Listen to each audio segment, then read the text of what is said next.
Hi, welcome to EasyBiz Neo tutorial video. ഈ വീഡിയോയിൽ ഇന്ന് കവർ ചെയ്യുന്ന topic employee creation, user creation, user designation and user privilege എങ്ങനെ നമുക്ക് സെറ്റ് ചെയ്യാം എന്നുള്ളതാണ്.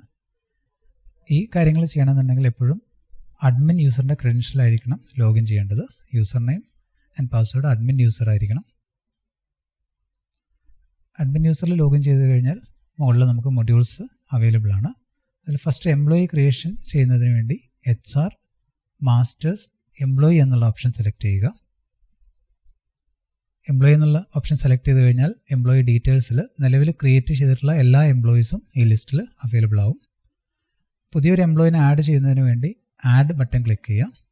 ആഡ് ബട്ടൺ ക്ലിക്ക് ചെയ്തതിന് ശേഷം ഇവിടെ നമുക്ക് മാൻഡേറ്ററി ആയിട്ടുള്ള fields employee code and employee name ആണ്. ഇതിൽ എംപ്ലോയി കോഡ് ഡിഫോൾട്ടായിട്ടൊരു സീരീസിലായിരിക്കും ഉണ്ടാവുക. അത് ചേഞ്ച് ചെയ്ത് ഒരു യുണീക്ക് കോഡ് കൊടുക്കണമെങ്കിൽ അത് കൊടുക്കാനുള്ള ഓപ്ഷൻ അവൈലബിൾ ആണ്. നെക്സ്റ്റ് വരുന്നത് എംപ്ലോയി നെയിം. ഒരു സെയിൽസ്മാൻ ആണ് ചെയ്യുന്നതെങ്കിൽ സെയിൽസ്മാൻ്റെ പേര് എന്താണോ ആ സെയിൽസ്മാൻ്റെ നെയിം, ആ സെയിൽസ്മാൻ്റെ നെയിം ഫുള്ളായിട്ടാണ് ഇവിടെ കൊടുക്കേണ്ടത്. അതുപോലെ തന്നെ ഇവിടെ നമുക്ക് ഡെസിഗ്നേഷൻ എന്നുള്ള ഓപ്ഷൻ ഉണ്ട്. നെക്സ്റ്റ് സ്റ്റെപ്പ് ഡെസിഗ്നേഷൻ ആണ്. ഡിഫോൾട്ടായിട്ട് ഇവിടെ നമുക്ക് ഡെസിഗ്നേഷൻസ് അവൈലബിൾ ആണ്. ഈ ഡെസിഗ്നേഷൻസ് കൂടാതെ ഡിഫോൾട്ട് അല്ലാതെ എന്തെങ്കിലും എക്സ്ട്രാ ഡെസിഗ്നേഷൻസ് വരുന്നുണ്ടെങ്കിൽ അത് ആഡ് ചെയ്യാനുള്ള ഓപ്ഷൻ നമുക്ക് അവൈലബിൾ ആണ്. HR എന്നുള്ള മൊഡ്യൂളിൽ തന്നെ അവൈലബിൾ ആണ്. അതിനുശേഷം ഇവിടെ നമുക്ക് നിലവിലുള്ള ആണെങ്കിൽ അതിൽ നിന്ന് സെലക്ട് ചെയ്യാം. Example salesman.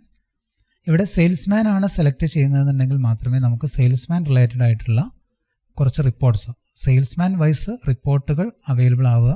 സെയിൽസ്മാൻ എന്നുള്ള ഡെസിഗ്നേഷനുള്ള യൂസേഴ്സിൻ്റെ മാത്രം റിപ്പോർട്ടായിരിക്കും. അപ്പോൾ ഡെസിഗ്നേഷൻ ഇമ്പോർട്ടൻ്റ് ഉണ്ട്. അപ്പോൾ അത് ഏതാണോ അത് പ്രോപ്പറായിട്ട് ഫില്ല് ചെയ്യുക. നെക്സ്റ്റ് ലെഡ്ജർ നെയിം ആണ്. ലെഡ്ജർ നെയിം എപ്പോഴും എംപ്ലോയി നെയിം തന്നെ ആവാൻ ശ്രദ്ധിക്കുക. ഇതിൽ ചേഞ്ചസ് ഒന്നും വരുത്തണ്ട. ഇത്രയാണ് നമുക്ക് മാൻഡേറ്ററി ആയിട്ടുള്ള ഫീൽഡ്സ് ഫില്ല് ചെയ്യാനുള്ളത്. പിന്നെ നമുക്ക് കുറച്ച് അഡീഷണൽ ഓപ്ഷൻസ് അവൈലബിൾ ആണ്. അതിൽ first one period type. Salary process policies through ചെയ്യുകയാണെങ്കിൽ നമ്മൾ എപ്പോഴും പീരിയഡ് ടൈപ്പും സാലറിയും ഫില്ല് ചെയ്യൽ കമ്പൽസറി ആണ്. അതുപോലെ തന്നെ മോർ ഡീറ്റെയിൽസിൽ നമുക്ക് മറ്റ് അഡീഷണൽ ഡീറ്റെയിൽസ് ഫില്ല് ചെയ്യാനുള്ള ഓപ്ഷൻസും അവൈലബിൾ ആണ്. ഇൻക്ലൂഡിങ് ഫോട്ടോ നമുക്ക് കൊടുക്കാനുള്ള ഓപ്ഷൻസ് ഉണ്ട്. ഇതിൽ പീരിയഡ് ടൈപ്പ് അതുപോലെ സാലറി ഇത് രണ്ടും കൊടുത്താൽ സാലറി പ്രോസസ് എന്നുള്ള ഓപ്ഷൻ പോളിസീസിൻ്റെ ഹയർ വെർഷൻസിൽ അവൈലബിൾ ആണ്. ആ വെർഷൻ യൂസ് ചെയ്യുകയാണെങ്കിൽ സാലറി പ്രോസസ് ഡയറക്റ്റ് ചെയ്യാൻ കഴിയും. ഇത്രയും ഡീറ്റെയിൽസ് ഫില്ല് ചെയ്തതിന് ശേഷം സേവ് ബട്ടൺ ക്ലിക്ക് ചെയ്യാം. സേവ് ബട്ടൺ ക്ലിക്ക് ചെയ്ത് റിഫ്രഷ് ചെയ്ത് കഴിഞ്ഞാൽ നമ്മൾ ക്രിയേറ്റ് ചെയ്ത എംപ്ലോയി ഈ ലിസ്റ്റിൽ അവൈലബിൾ ആയിട്ടുണ്ടാവും. ഇതിനെന്തെങ്കിലും ചേഞ്ചസ് വരുത്തണമെന്നുണ്ടെങ്കിൽ നമുക്ക് എഡിറ്റ് ബട്ടൺ അവൈലബിൾ ആണ്. എഡിറ്റ് ബട്ടൺ ക്ലിക്ക് ചെയ്ത് എന്തെങ്കിലും മിസ്റ്റേക്ക് ഉണ്ടെങ്കിൽ അത് ക്ലിയർ ചെയ്യാനും മറ്റ് ഡീറ്റെയിൽസ് നമുക്ക് ആഡ് ചെയ്യാനോ അല്ലെങ്കിൽ ചേഞ്ച് ചെയ്യാനോ കഴിയും. ഇത് ചെയ്യുന്നതോടുകൂടി ഒരു എംപ്ലോയി സിസ്റ്റത്തിൽ ക്രിയേറ്റ് ആയി. ഇനി ഈ ഒരു പെർട്ടിക്കുലർ എംപ്ലോയിക്ക് വേണ്ടി നമ്മളൊരു യൂസർ അസൈൻ ചെയ്യുകയാണെങ്കിൽ ആ യൂസറെ ക്രിയേറ്റ് ചെയ്യാനുള്ള ഓപ്ഷൻ നമുക്ക് സിസ്റ്റം എന്നുള്ള മെനുവിലാണ് അവൈലബിൾ ആയിട്ടുള്ളത്. സിസ്റ്റം എന്നുള്ള മെനു അഡ്മിൻ യൂസർക്ക് മാത്രമേ അവൈലബിൾ ആയിട്ട് കിട്ടുകയുള്ളൂ. സിസ്റ്റം എന്നുള്ള മെനുവിൽ നമുക്ക് 3 ഓപ്ഷൻസ് അവൈലബിൾ ആണ് യൂസർ റിലേറ്റഡ് ആയിട്ട്. അതിൽ ഫസ്റ്റ് വൺ യൂസേഴ്സ് ആണ്. ഒരു പെർട്ടിക്കുലർ യൂസറെ ക്രിയേറ്റ് ചെയ്യുന്ന സമയത്ത് യൂസർ എന്നുള്ള ഓപ്ഷൻ ക്ലിക്ക് ചെയ്യുക. യൂസർ എന്നുള്ള ഓപ്ഷൻ ക്ലിക്ക് ചെയ്താൽ ഇതിൽ നമുക്ക് മുമ്പ് ഉണ്ടായിരുന്ന ലിസ്റ്റ് പോലെ തന്നെ നിലവിലുള്ള യൂസേഴ്സ് ഈ ലിസ്റ്റിൽ അവൈലബിൾ ആവും. അതുകൂടാതെ നമുക്ക് പുതിയൊരു യൂസറെ ക്രിയേറ്റ് ചെയ്യാൻ പറ്റും. ആഡ് ബട്ടൺ ക്ലിക്ക് ചെയ്യുക. ആ പെർട്ടിക്കുലർ യൂസർക്ക് വേണ്ട യൂസർ നെയിം നമ്മൾ നേരത്തെ ക്രിയേറ്റ് ചെയ്തത് എംപ്ലോയി നെയിമാണ്. അത് കറക്റ്റായിട്ട് എംപ്ലോയിക്ക് എന്താണോ പേര് കൊടുക്കേണ്ടത് ആ പേര് തന്നെ നിർബന്ധമായിട്ടും കൊടുക്കണം. ഇവിടെ നമുക്ക് യൂസർ നെയിമാണ്. ഇത് ലോഗിൻ ചെയ്യുന്ന വിൻഡോയിലാണ് ഈ user name and password fill ചെയ്യുക. അപ്പോൾ ഇവിടെ നമ്മൾ ശ്രദ്ധിക്കേണ്ടത് ഏറ്റവും ഷോർട്ട് ഫോമായിട്ട് കൊടുക്കുക. ഇപ്പോൾ ജസ്റ്റ് സെയിൽസ്മാൻ ആണ്, അയാളുടെ പേര് ഷോർട്ട് കീ എന്തെങ്കിലും ഉണ്ടെങ്കിൽ ആ ഷോർട്ട് കീ കൊടുത്തിട്ട് വേണമെങ്കിൽ ക്രിയേറ്റ് ചെയ്യാം. അതല്ലെങ്കിൽ അയാളുടെ പേര്, ആ ഒരു എംപ്ലോയിയുടെ പേര് വേണമെങ്കിൽ അങ്ങനെ ഫില്ല് ചെയ്യാൻ പറ്റും. അതിനുശേഷം പാസ്വേഡ് സെറ്റ് ചെയ്യുക. ഇപ്പോൾ ഞാനൊരു എക്സാമ്പിളിന് വേണ്ടിയിട്ട് സെയിൽസ്മാൻ SM എന്നാണ് യൂസർ നെയിം കൊടുത്തിട്ടുള്ളത്. അതുപോലെ പാസ്വേഡ് കൊടുത്തിട്ടുണ്ട്. ഇതിൽ ഏറ്റവും ഇമ്പോർട്ടൻ്റ് ആയിട്ടുള്ളൊരു പോർഷനാണ് യൂസർ ടൈപ്പ് എന്നുള്ളത്. ഈ യൂസർ ടൈപ്പ് ഡിഫോൾട്ടായിട്ട് നമുക്ക് കുറച്ച് യൂസർ ടൈപ്പ് അവൈലബിൾ ആണ്. ഇത് കൂടാതെ പുതിയത് ക്രിയേറ്റ് ചെയ്യാനുള്ള ഓപ്ഷനും നമുക്ക് അവൈലബിൾ ആയിട്ടുണ്ട്.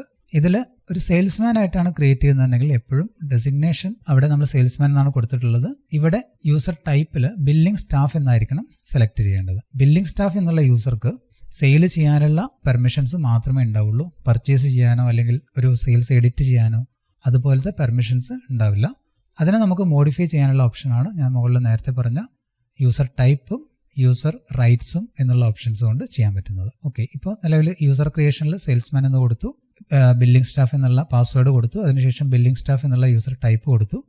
ഇനി ആ പർട്ടിക്കുലർ യൂസർ ഏത് കൗണ്ടറാണ് ആ കൗണ്ടർ സെലക്ട് ചെയ്യുക. അതിനുശേഷം എംപ്ലോയിനെ സെലക്ട് ചെയ്യുക. എംപ്ലോയിനെ സെലക്ട് ചെയ്യുമ്പോൾ നമ്മൾ ക്രിയേറ്റ് ചെയ്ത സെയിൽസ്മാൻ ഏതാണോ ആ സെയിൽസ്മാനെ സെലക്ട് ചെയ്യുക. അതിനുശേഷം സേവ് ബട്ടൺ ക്ലിക്ക് ചെയ്താൽ ഈ യൂസർ ക്രിയേറ്റ് ആയി. ഇപ്പോൾ നമ്മൾ നിലവിലൊരു യൂസർ ക്രിയേറ്റ് ചെയ്തു, ഒരു എംപ്ലോയിനെ ക്രിയേറ്റ് ചെയ്തു. ഇതിൽ user type and user rights use ചെയ്ത് നമുക്ക് ആ യൂസേഴ്സിൻ്റെ പ്രിവിലേജസ് ചേഞ്ച് ചെയ്യാൻ പറ്റും. എക്സാമ്പിൾ, നിലവിൽ യൂസർ റൈറ്റ്സ് എടുത്തു കഴിഞ്ഞാൽ ഇവിടെ യൂസർ ടൈപ്സ് എന്നുള്ള ലിസ്റ്റിൽ ഡിഫോൾട്ടായിട്ടുള്ള യൂസർ ടൈപ്സ് ലിസ്റ്റ് ചെയ്യും. ഇതിൽ ബില്ലിംഗ് സ്റ്റാഫ് എന്നുള്ള യൂസർ റൈറ്റ്സിൽ ഇവിടെ നോക്കിയാൽ നമുക്ക് കാണാൻ പറ്റും sales invoice, sales return entry ചെയ്യാനുള്ള പെർമിഷൻ മാത്രമാണ് നിലവിൽ ഇപ്പോൾ എനേബിൾ ആക്കിയിട്ടുള്ളത്. അതിൽ എഡിറ്റ് ബട്ടണും ഡിലീറ്റ് ബട്ടണും ഓപ്ഷൻസ് ടിക്ക് ചെയ്തിട്ടില്ല. അപ്പോൾ ഇങ്ങനെ നിൽക്കുന്ന ഒരു യൂസർ റൈറ്റ് ആണെന്നുണ്ടെങ്കിൽ ഈ നിലവിലുള്ള ഈ ബില്ലിംഗ് സ്റ്റാഫിന് സെയിൽസ് ഇൻവോയ്സ് ആഡ് ചെയ്യാനും പ്രിന്റ് ചെയ്യാനും മാത്രമുള്ള പെർമിഷൻ ആയിരിക്കും ഉണ്ടാവുക. അതേപോലെ തന്നെ സെയിൽസ് റിട്ടേൺ ആഡ് ചെയ്യാനും പ്രിന്റ് ചെയ്യാനുള്ള ഓപ്ഷൻ ആണ് ഇപ്പോൾ നിലവിൽ അവൈലബിൾ ആയിട്ടുണ്ടാവുക. ഇത് കൂടാതെ പുതിയൊരു റൈറ്റ് ആഡ് ചെയ്യണമെന്നുണ്ടെങ്കിൽ ഈ ബില്ലിംഗ് സ്റ്റാഫ് സെലക്ട് ചെയ്തതിന് ശേഷം ഇവിടെ നമുക്ക് ഏത് ട്രാൻസാക്ഷനാണ് ഈ പർട്ടിക്കുലർ എംപ്ലോയിക്ക് വേണ്ടത് എന്നുള്ളത് ഇവിടെ ചൂസ് ചെയ്യാൻ പറ്റും. എക്സാമ്പിൾ, പർച്ചേസ് ഇൻവോയ്സ് വേണമെന്നുണ്ടെങ്കിൽ ഇവിടെ പർച്ചേസ് ഇൻവോയ്സ് ആഡും പ്രിന്റും കൊടുത്താൽ പർച്ചേസ് ഇൻവോയ്സും കൂടി ആഡ് ചെയ്യാനും പ്രിന്റ് ചെയ്യാനുള്ള ഓപ്ഷൻ ഈ ബില്ലിംഗ് സ്റ്റാഫിന് കിട്ടും. ഇതുപോലെ നമുക്ക് ബില്ലിംഗ് സ്റ്റാഫിനുള്ള യൂസർ റൈറ്റ്സ് ഇവിടെ നമുക്ക് ചേഞ്ച് ചെയ്യാൻ പറ്റും.